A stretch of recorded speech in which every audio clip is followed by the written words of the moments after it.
es abogada, él es auditor, él trabaja en el servicio, ella en una Big Four, ella asesora un retail y él es jefe de grupo en la DGC.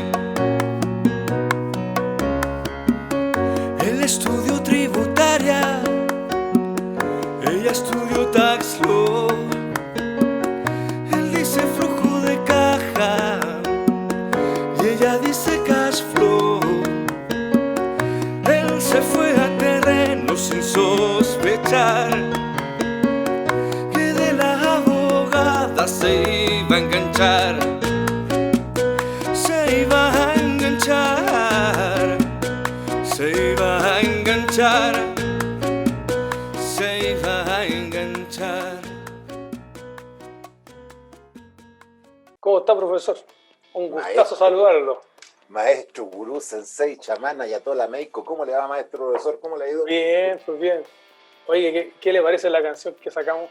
Oiga, es tremendo, ¿eh? Esto va a ser un exitazo. Yo creo que cuando la gente esté en las afueras del Servicio de Impuestos Internos va a tararear nuestra canción. Yo creo que eso va a ocurrir, Claro. definitivamente. Va a quedar en el subconsciente colectivo. Tributario, Tributario, por supuesto. todo el rato, sí.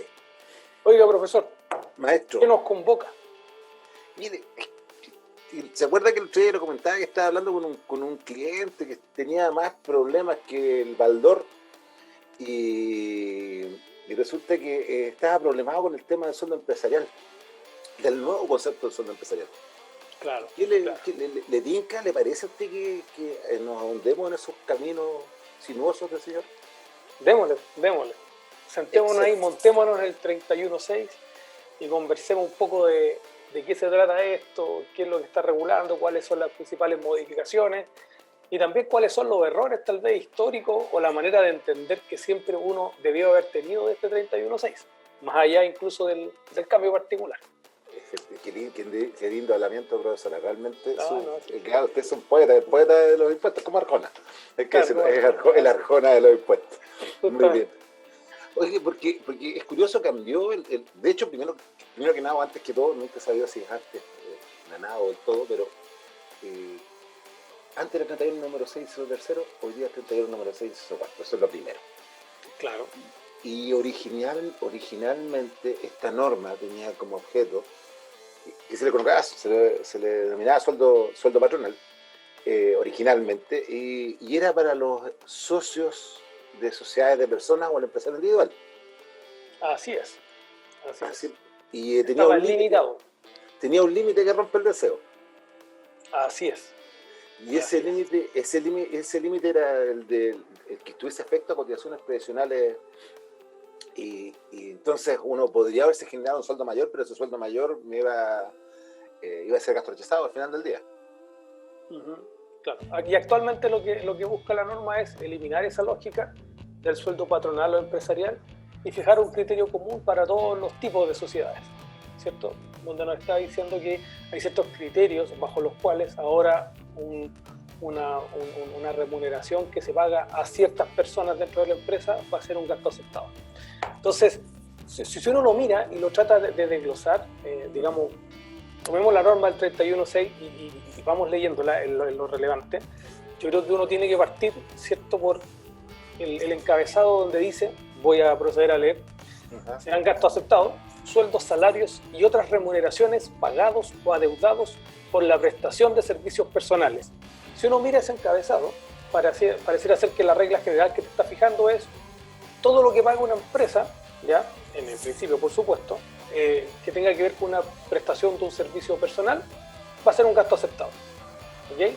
Siendo ese el punto de partida, por supuesto que la norma comienza a reconocer excepciones, y donde nos interesa particularmente es revisar el nuevo inciso tercero y el inciso cuarto, ¿okay? para ver cómo se comunican ambos. Entonces voy a proceder a leer, profesor, y después le doy toda la libertad para que comente.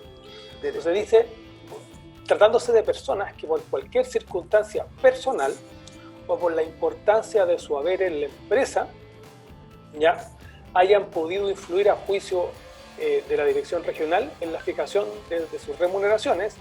Estas, las remuneraciones, solo se aceptarán como gastos en la parte que, según el servicio, sean razonablemente proporcionadas a la importancia de la empresa, a las rentas declaradas, a los servicios prestados y a la rentabilidad del capital. ¿Ya? Yo Eso creo ya que aquí, estaba. sí, Ya estaba. sí, eso ya estaba, pero te fija un primer criterio muy relevante, porque dice cualquier persona que por circunstancias personales o por la importancia de su haber en la empresa, y eso no es suficiente para los socios accionistas, porque yo podría decir que un accionista, ¿cierto?, por circunstancias personales, es accionista, Sí. y o por la importancia de su haber en la empresa, tiene una participación en la empresa, Sí. tiene esta limitación. Entonces uno podría decir, en principio, con el 31.6, inciso tercero, uno puede cubrir la hipótesis que quiere cubrir el cuarto también. De hecho, si mi memoria no me falla, profesor, el año 76 el Servicio de Impuestos Internos hizo mención a esto, en la circular 151, que lo único que hacía el servicio, y no vamos a apelar, obviamente con todo el cariño y respeto, usted fue de aquellos, Sí, por supuesto. sí, por supuesto. pero el servicio en aquella época lo único que hizo fue remitirse al viejo y querido manual del Servicio de Impuestos Internos, que data de los años 60. Entonces, lo único que decía en aquella época, y que sigue diciendo, porque esa circular sigue estando vigente, es que lo que pretende es regular el sueldo que se pueden generar los accionistas. De hecho, el servicio lo dice. Entonces, bajo esa suposición, uno diría, bueno, está cubierto con el paraguas. Claro, Hasta sí, ahí. sí, incluso si nos volvemos y conectamos ahora el inciso primero con el tercero, uno diría, cualquier remuneración por una prestación personal no tiene límites. ¿Cuál sería la lógica de verlo así? Es que el inciso tercero te dice, en el evento de que se trate de personas que pueden influir en su remuneración, existe esto de la razonablemente proporcionado. Entonces, quiere decir que si yo a la persona, a cualquier trabajador de la empresa, ¿cierto?, cuyo sueldo de mercado puede ser 1 millón de pesos, yo le podría pagar 50 millones de pesos mensuales. Bueno, ahí, si los vale decir, Claro, pero ¿sabe dónde está el tema, profesor? eso, para allá quiero que veamos. O sea, esta norma en sí misma tiene una norma supletoria. Claro, pero ¿cuál es el problema?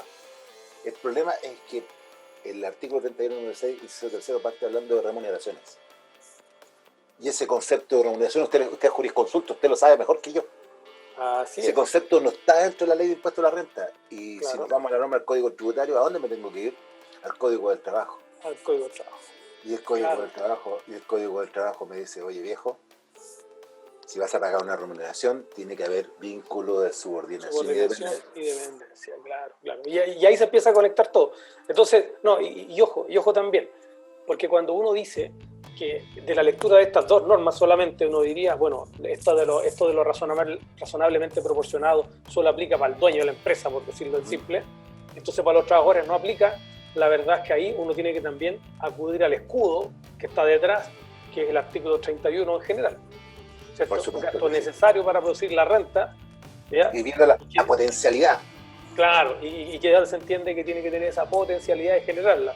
Entonces, digamos, si uno solo mirando el 31.6 dice, bueno, yo le puedo pagar lo que quiera a un trabajador, podría estar casado, ¿cierto?, por el artículo 31 en general, donde te preguntarían cuál es la potencialidad de este trabajador. Efectivamente. 500 millones o 50 millones de pesos mensuales. Sí. ¿Ok? Entonces, cerrando esto, que pareciera ser autosuficiente para regular las dos situaciones que estamos viendo, que es le pago a un trabajador común y corriente y tengo lo que antes conocíamos como un sueldo empresarial, la norma complementa diciendo, no obstante, disposición legal contraria, para fines tributarios se aceptará como gasto la remuneración razonablemente proporcionada, repite la frase, esto dice en términos del párrafo anterior, que se asigne al socio accionista o empresario individual que efectivamente trabaje en el negocio o empresa. ¿Ya? Profesor, cuente usted qué significa que efectivamente trabaje en el negocio o empresa. Y buena pregunta, profe, porque fíjese que el servicio había tratado esto. A ver, si nosotros nos echamos un poquito la historia para atrás, los requisitos que señalaba el antiguo 31 número 603 nos decía que efectiva y permanentemente trabaje en el negocio empresarial. Y utilizaba la palabra permanentemente. Y eso incluso el servicio lo reguló, y eso estaba regulado en el oficio 638 del año 91. Entonces decía, así en términos súper simples, para nuestro público, Sí, claro. es que la gente fuese a trabajar, no que fuera todos los días, pero que fuese a trabajar. Ya, eso era lo que buscaba. Ahora, el problema es que dice que efectivamente solamente ya no dice permanentemente, entonces no hay una trazabilidad. No hay una trazabilidad. Sí, Dice que sí. solamente que efectivamente. Ahora el tema es que el permanentemente también se prestaba para la interpretación. Recuerde usted que había este tema de decir, bueno, permanentemente significaba casi que se tuviera una dedicación exclusiva o una jornada de trabajo, este dueño de la empresa, o permanentemente se refería a que constantemente, durante el tiempo, realizar un trabajo para la empresa. Y el servicio decía en forma periódica y sistemáticamente en el tiempo. Claro, pero no necesariamente que trabajara todo el día o que tuviese una jornada laboral propiamente tal. Entonces, claro, tal vez la razón de remover este permanente es también tirar para el lado esta posible confusión que se podía generar.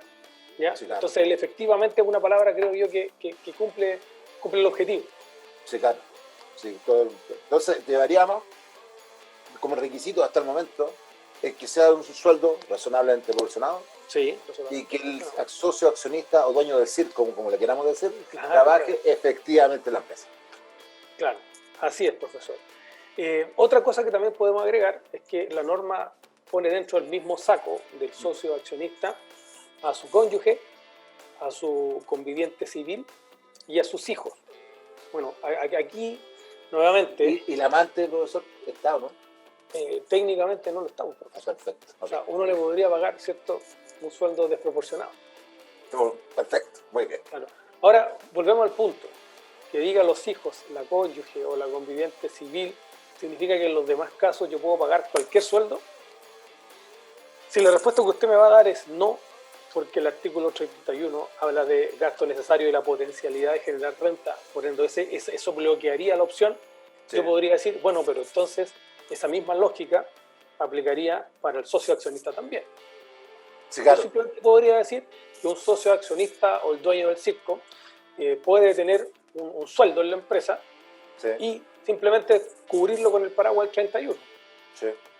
Ya, o sea, uno no puede decir que es redundar exigir esta remuneración razonablemente proporcionada, porque se entiende que en todos los casos tiene que serlo, sin importar incluso que se trate de un simple trabajador. Volvemos al punto. Yo no veo la diferencia entre empleado y patrón, da lo mismo, sería parejo. Sí. O sea, si yo le pago un sueldo desproporcionado a un trabajador, de todas maneras me podrían rechazar el gasto. Por supuesto que sí. Pero bueno, entendamos que las normas tienen una lógica histórica también, que van tratando de llevar una evolución que a veces se vuelve inexplicable, pero tiene un origen que le da una razón. De ser. Te doy una razón, como diría. Así es. Profesor, ¿a dónde se quiere ir ahora?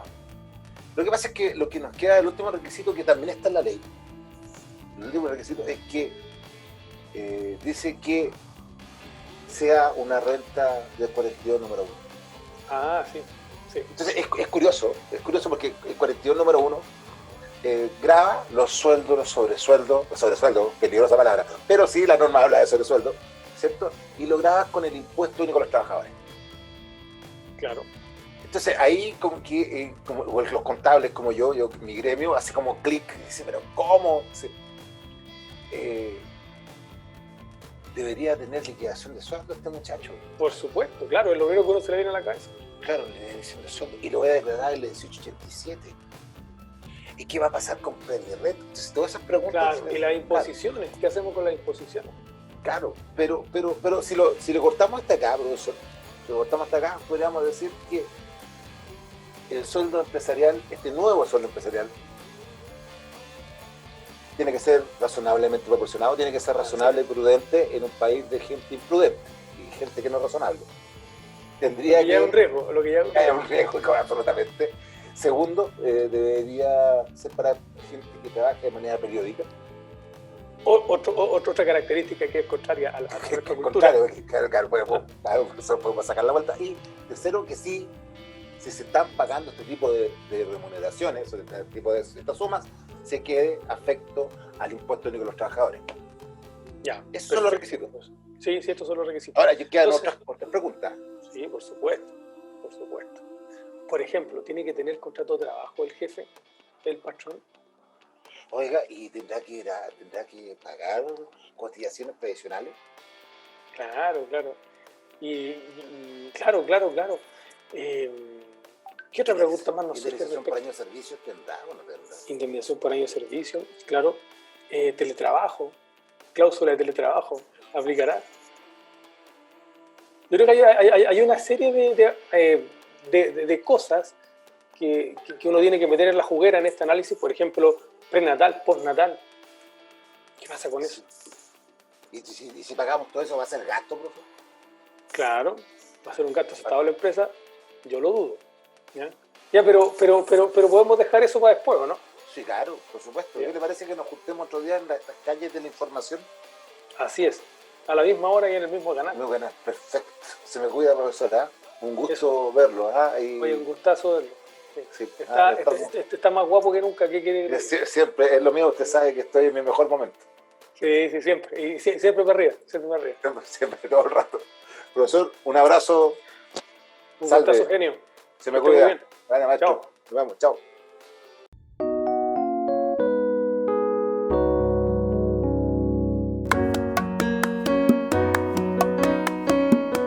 Ella es abogada, él es auditor, él trabaja en el servicio, ella en una Big Four, ella asesora un retail y él es jefe de grupo en la DGC. Él estudió